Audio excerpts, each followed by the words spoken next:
Bom, a gente começa, evidentemente, né, pelo jogo que você acabou de acompanhar no Sport TV. Que noite no Newton Santos, né? Noite feliz para quem foi. Estava com um amigo meu agora, o Diogo, ele se preparando para ir encontrar os filhos e assistir esse jogo. Que programão, hein, Dioguinho? Poxa vida. 3 golaços. Foi feliz, domínio, gols bonitos, né? Um baita jogo. E toda aquela festa, o Newton Santos está virando também um elemento cenográfico da torcida do Botafogo. Né? Vivendo aquela luz que apaga no fim. Já é o segundo ano vivendo um êxtase, e que bom que ficou para trás o que deu de errado ano passado e que está podendo relembrar o que deu de certo do ano passado, que vem dando certo agora com um time que é muito melhor, com muito mais opções e que dá opções desse tipo de gol, né? Nessas individualidades que acabaram vindo e chegando esse ano, que acabaram fazendo esses 3 golaços aí, que no final de tudo você pode falar de tática, mas as individualidades elas realmente acabam resolvendo os jogos. Quem acompanhou a festa do Botafogo e o sofrimento do Atlético no Newton Santos foi o Júlio Oliveira, que passou a bola para nós, já avisando que voltaria e está prontinho lá na nossa cabine com Carlos Eduardo Lino e Grafite. Júlio, boa noite para todos vocês.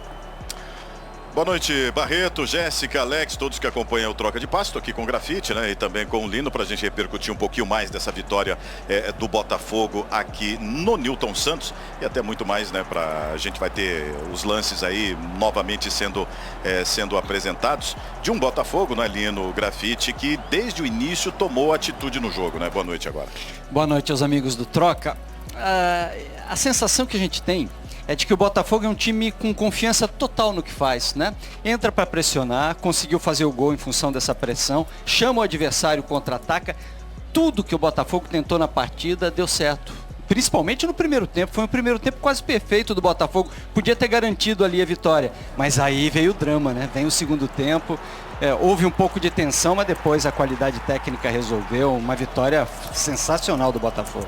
Grafite, e o Galo com muitos problemas, né? Sem laterais, apenas 2 zagueiros que já foram escalados. Usou o Otávio ali centralizado, trouxe o Batalha um pouquinho mais para trás, mas um gol logo aos 13 minutos e aí complicou ainda mais a vida do Galo. É verdade. Boa noite, Júlio. Boa noite, Marcelo, Jéssica, Alex.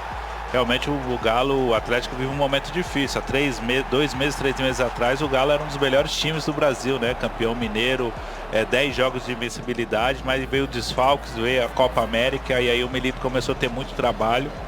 E o Galo não tem lateral hoje. O Scarpa jogou de lateral direito praticamente, marcando.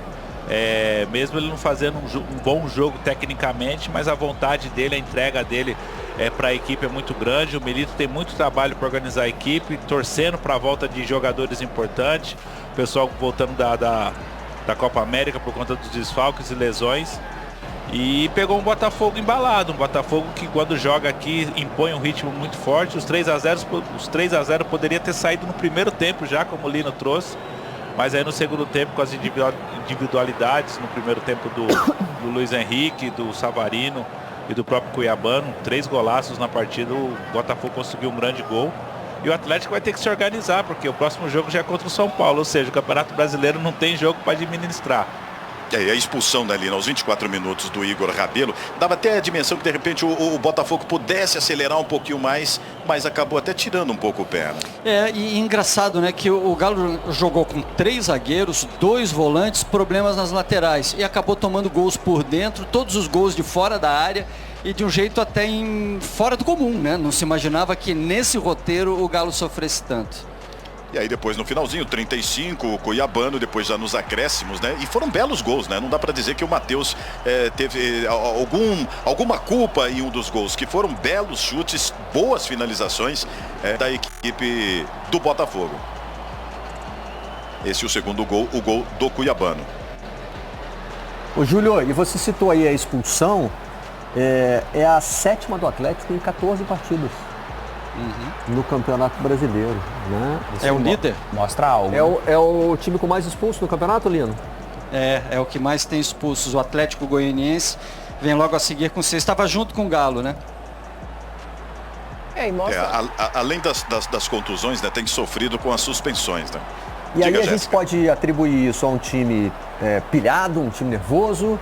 Ou um time... Porque às vezes a desorganização leva a isso, Eu acho que é isso, E Barreto. com essas perdas todas que o Galo sofreu durante a Copa América, tá difícil realmente de reequilibrar o time, né? O Galo não é um time destemperado emocionalmente, é um time que está espaçado em campo, que está custando a manter compactação, é um time que está errando um posicionamento. Hoje a Talvez se expulsão a gente... foi... Desculpa, mas talvez se você falou isso, eu lembrei. Talvez se a gente pegar os cartões, seja muito de chegada atrasada. Exatamente. Né? De falta por trás e não Se de... bobear, isso aí não tem o quê? Exatamente. São 2 ou 3 expulsões somente do Hulk, né?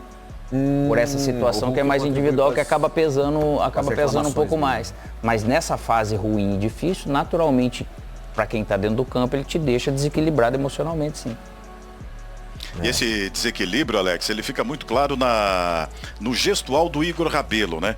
Quando ele faz a falta que perde na velocidade para o Luiz Henrique, ele sequer olha para o árbitro, mas ele sai numa reação de lamentando pelo erro, pela falta, pelo peso, assim, por toda essa situação de peso que vive o Atlético e por mais um erro e mais uma expulsão e deixando o time, né? Esse foi o lance, numa situação dificílima aos 24 do primeiro tempo. E a gente se pergunta se foi a melhor decisão, né? Porque no final das contas, talvez a bola não entrasse. Ele poderia ter esperado o Júnior conduzir um pouco mais, ele teria um embate ainda com o Matheus ainda, poderia Olha como é que ele sai lamentando, ter né? tomado outra decisão. Só que aí acontece também, Marcelo, Alex e Jéssica, o erro individual é ocasionado pelo erro coletivo, pela Sim, desorganização tática da equipe que não conseguia sair. O Cadu teve momentos do jogo do Atlético, o Atlético conseguia sair, mas não tinha opção para jogar para frente e tinha que voltar o jogo. Teve bola que o Atlético estava aqui no campo de ataque e a bola voltava lá no Matheus.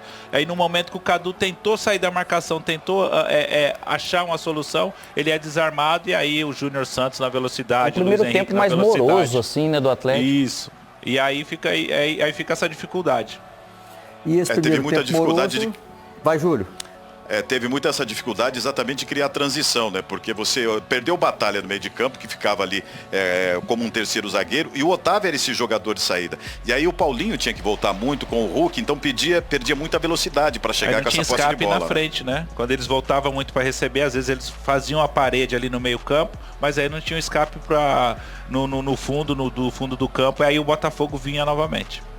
E de novo, né, essa morosidade, a gente pode linkar com desfalques, pode linkar com o desgaste desse período também, né? Sim.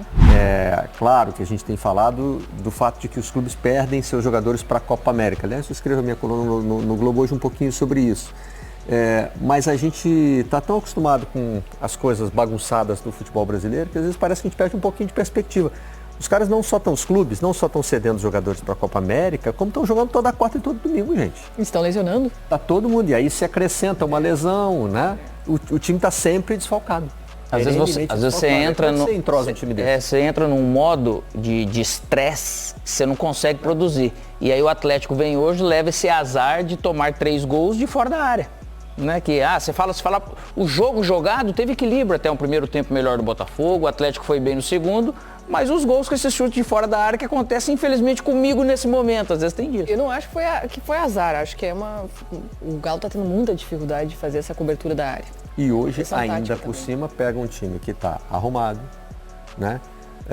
Embalado. Eu não gosto de falar quem sofreu mais, quem sofreu menos com a Copa América. O Botafogo sofreu menos desfalques, né? Teve o Savarino convocado, porque, de novo, a Copa América influencia no número de jogos, você pode perder jogador machucado, todo o clube vai ter lá a sua conta, né? Mas o Botafogo estava arrumado quando chegou a Copa América, Sim. né? E tem uma sequência, vocês citaram na transmissão, Júlio, vamos ver se eu lembro, nos últimos 10 jogos, só uma derrota, é isso? Foram vocês que citaram essa transmissão? Eu citei isso agora há Não pouco no início do necessariamente. Foi você, Jéssica? É, Então tá bom. A Jéssica. Tá bom. Agora, Porque é uma sequência do Botafogo muito, muito competitiva, né? E de um time que está muito encaixado, de um time que consegue competir, que encontrou um modelo de jogo, que tem isso assimilado, enquanto que o Galo passou por uma descaracterização. Jogadores que saíram por lesão, jogadores que foram convocados, e aí o Milito acabou perdendo a mão. Era um time que tinha encaixado no início, mas acabou degringolando. Fora que sabe jogar em casa. Eu não vou levar essa discussão para a direção do gramado sintético. Isso aí as pessoas já têm as suas opiniões formadas, a gente não avança muito nela. Mas o Botafogo, no Newton Santos, sabe envolver o seu adversário. Coisa que o Atlético, por exemplo, não está conseguindo na sua arena. Isso. Exato. Né? Perde jogos importantes lá. Eu não coloco a maior questão ou responsabilidade no gramado sintético, não. Isso aí eu acho que lógico que tem uma adaptação, mas é muito mais desculpa para os outros do que, de repente, a gente desvalorizar o que o Botafogo tem conseguido assumir essa questão de jogar em casa que outros clubes não conseguem. E no ano passado, o gramado sintético foi uma das...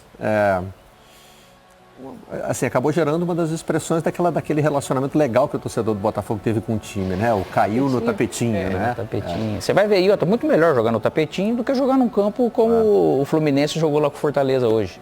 É um absurdo, né? Uma Série A tem um campo tão ruim quanto o Castelão. Bom, e a gente agora, Barreto, nessa análise aí também de perdas, né? Times que têm sido prejudicados por essa sequência, você vê o Botafogo que foi menos prejudicado, como você disse, com Copa América e paralisação. O Arthur Jorge vem fazendo um rodízio de jogadores e hoje foram 5 alterações nesse rodízio. Ou seja, ainda tem esse benefício, né? Mateu Ponte não jogou na lateral, voltou o Damião, Lucas Alter ficou no banco, o Cuiabano começou como titular, Tiquinho poderia começar como titular, ficou no banco, o Tietê ficou no banco, depois entrou o Tiquinho Soares, começou como titular. Então, ou seja, além disso, o Botafogo se beneficiando com esse rodízio que vai mantendo essa intensidade, né? Tem fase também, né? Porque o Botafogo contra o Cuiabá na rodada passada, e a gente viu o quanto o Cuiabá é capaz de incomodar seus adversários nesse empate com o Flamengo ontem. O Botafogo não jogou melhor que o Cuiabá. O Cuiabá teve o tempo inteiro perto de vencer, no final o Botafogo foi lá e resolveu. A fase do Botafogo é espetacular. Barreto, você me permite, para a gente mostrar aí o terceiro gol do Botafogo, numa análise muito interessante, até para um pouquinho mais, uma dimensão e um olhar mais crítico do Grafite e também do Lino, toda a construção da jogada. Aí a gente dá uma acelerada exatamente ali na imagem, o Bastos começa construindo, a bola gira, né, da direita para a esquerda, e aí toda a movimentação da equipe do Botafogo. Era uma necessidade que o Botafogo tinha, né, Grafite, de ter um pouco mais de bola curta, de toque, de aproximação. Hoje no campeonato, você sabe quem é o líder de bolas longas na competição? É o Atlético Mineiro.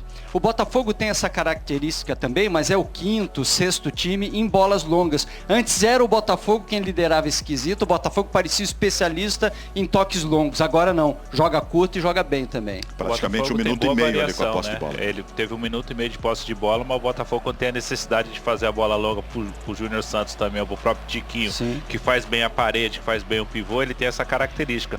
É um elenco muito homogêneo, né? Você vê, saiu o Danilo Barbosa, entrou o Tietê. O Savarino entra no lugar do Eduardo, que não fez uma grande partida. O Savarino entra, marca gol. Ou seja, é um elenco muito bom, que mantém o padrão de jogo da equipe e não sofre tanto, né? Diferentemente do Galo, que tem essa dificuldade. Não tem nem um lateral, nem esquerdo, nem direito para jogar, nem os titulares, nem o reserva. São as variações do futebol brasileiro, do calendário brasileiro, Barreto. Barreto, e o Galo que agora tem um jogo em casa, tem um São Paulo em casa, e que a casa do Galo tem sido problema pro Galo, né? É melhor visitante do que atuando em casa. Começou a rodada como o 4º melhor visitante, o Galo. O que eu tento pontuar na minha coluna de hoje claro que a gente tem que falar dessas reações à situação atual. Tem 9 rodadas do Campeonato Brasileiro durante a Copa América e alguns clubes vão reagir melhor e outros pior. A gente só não pode achar que essa é uma situação normal. Então beleza, o futebol brasileiro é assim mesmo e a gente perde 9 jogos. Não, tá errado na essência.